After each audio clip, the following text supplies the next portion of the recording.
আসসালামু আলাইকুম রহমতুল্লাহ। প্রিয় বন্ধুরা, আপনারা কি জানেন কোন সময় ইয়া কাদিরু 21 বার পড়লে কি হয়? জানতে ভিডিওটি মনোযোগ সহকারে দেখুন। আপনারা দেখছেন আপনাদের পছন্দের ইউটিউব চ্যানেল রোহানি দর্পণ। আজকের এই ভিডিওতে আপনারা আল্লাহ তাআলার পবিত্র গুণবাচক একটি নাম ইয়া কাদিরু এই নামের ওজিফা ও আমল জানতে পারবেন।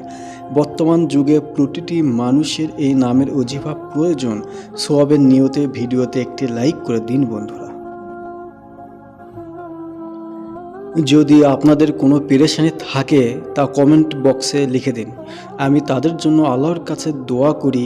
প্রথমে ভিডিওতে একটি লাইক করুন, তারপর কমেন্ট বক্সে আপনার পেরেশানির কথা লিখুন, আপনার নামটিও লিখে দেবেন।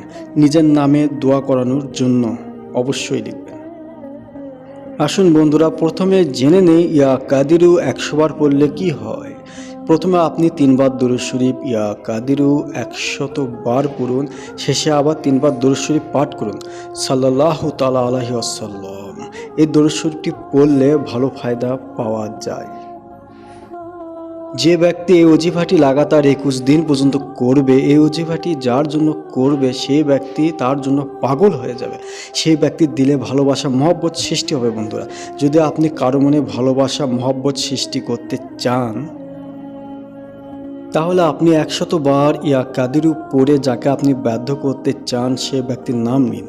তারপর আল্লাহর কাছে এইভাবে দোয়া করুন, হে আল্লাহ, এই যে ওজিফা আমি করেছি এর বরকতে উমুক ব্যক্তির হৃদয় আমার প্রতি ভালোবাসা সৃষ্টি করে দেন। উমুকের জায়গায় আপনি যাকে বাধ্য করতে চান তার নাম বলবেন বন্ধুরা।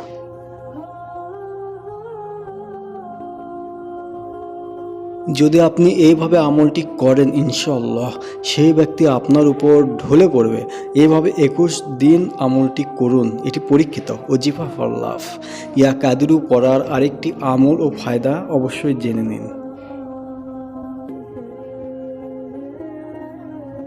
বন্ধুরা আসুন জেনে নেই প্রতিদিন 21 বার ইয়া কাদিরু পড়লে কি হয়।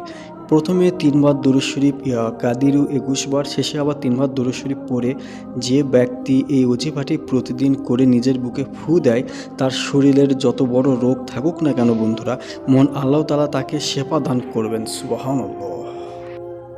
আর যদি তার শরীরে কোনো রোগ না থাকে তাহলে আল্লাহ পাক তাকে রোগ থেকে দূরে রাখবেন বন্ধুরা। যদি আপনি রোগ থেকে শেফা পাওয়ার জন্য কোনো আমল খোঁজেন, তাহলে এই আমলটি আপনার জন্য।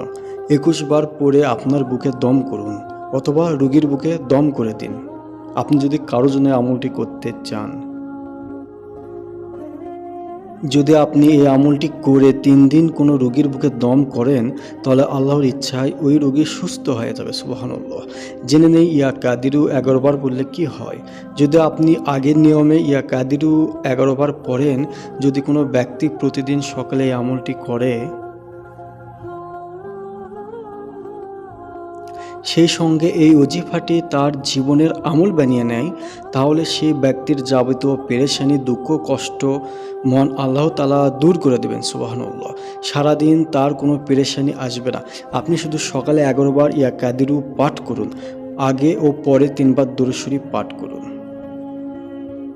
আজকে আমি যে ওজিফার কথা বললাম, এই ওজিফাগুলো সবার জীবনে প্রয়োজন আছে বন্ধুরা।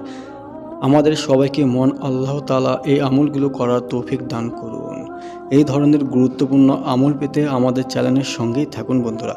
আমলগুলো করার আগে অবশ্যই দরুদ শরীফ পড়ে নেবেন, কারণ দরুদ শরীফ ছাড়া কোনো আমল বা দোয়া কবুল হয় না, আসমানে ঝুলন্ত অবস্থায় থাকে। খোদা হাফেজ।